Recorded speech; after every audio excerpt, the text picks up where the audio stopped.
Happy birthday to you. We've all done it, travelled far and wide for a birthday. Happy birthday to you. A family gathering, a romantic rendezvous, or perhaps even a wedding. We had 72 guests turn up, I think 35-ish from Singapore. Yeah, and then the rest were majority UK, Australia, Hong Kong. and then Hong Kong, yeah. Kyle and Sonia live in Singapore, but decided on a destination wedding in Phuket. Most of our friends and family said, especially family, I think, they wouldn't have come to Thailand if they didn't have the wedding. So they said it's a trip of a lifetime for most of them, because it was a high cost as well, coming all that way, especially in this kind of economic climate. Yeah, I think my parents, both sets of parents, because my parents are divorced as well, never been further east than Spain. So they came all the way to Thailand. My mother came out, they made it a 10-day vacation as well. Yeah. But they would never come out here in the first place unless we got married here. Visiting friends and relatives, or VFR, has long been overlooked. After all, if you're visiting your friends and relatives, you'll probably stay with them as well, so the tourism income would be low. Or so the theory went. But now the tourism industry is beginning to think again. A recent Civil Aviation Authority report showed that the number of people travelling to and from the UK to visit friends and relatives between 2000 and 2007 increased by more than 75%. But during that same period, the total number of passengers travelling to and from the UK increased by only 33%. 3/4 of that growth has come from European Union countries. And the top of the list there is Spain, and over the period that saw a rise of 3 million passengers who were travelling for VFR. Just behind that was Poland, which saw a rise of 2 million passengers. So there's obviously a significant amount of VFR traffic going to or coming from the EU. There's also a significant amount of international traffic, and the US is the key destination here. That accounts for 10% of total VFR traffic. Elisa Bakker is a lecturer in tourism at the University of Ballarat in Australia and is an expert in VFR.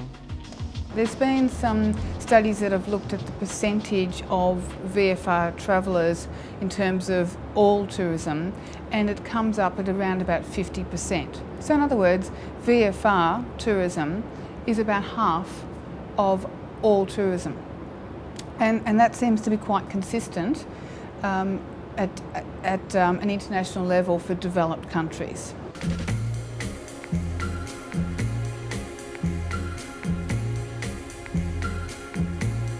For instance, I visited my mother on Australia's Gold Coast recently, and while I saved on accommodation costs by staying at home, Mum and I ate out almost every day, went shopping and took the odd day trip.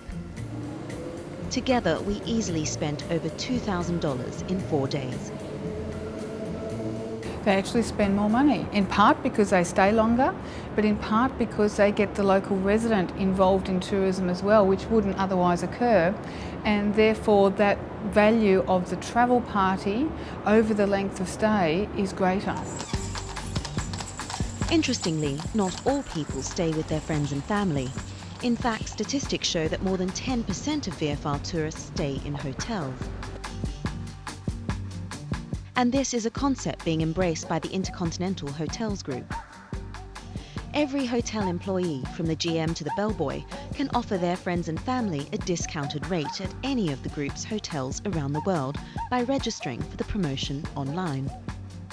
Employees can then paste this link onto social networking sites, and you can even pass it on to friends of friends of friends. It's about a 25% savings, so it's quite substantial. And you're right, you're absolutely right. It does vary by hotel because hotels are priced differently depending on where they are.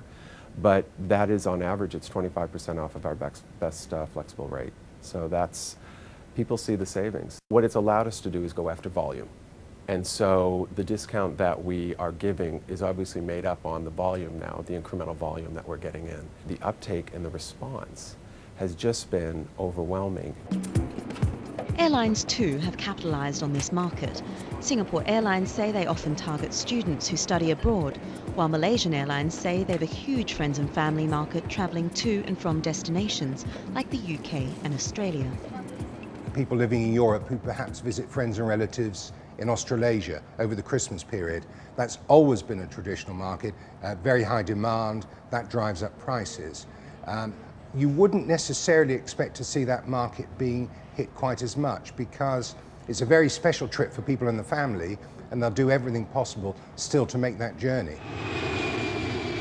The research indicates that VFR tourism is more stable than other forms of tourism. It's not as prone to seasonality as other forms of tourism, and it doesn't suffer the same troughs in economic downturns as other forms of tourism. And that stability factor is very critical. So because it holds up quite well in economic recessions, at the moment it's being looked at again as perhaps an opportunity when other international markets, for instance, are going down. This might provide a bit of a cushioning effect for many destinations. So don't be surprised if you see more marketing campaigns aimed at you to be a tourist in your own town and to encourage your friends and relatives to visit. Because in these tough economic times when traditional tourism might wane, promoters will soon realise they have a captive market right on their doorstep.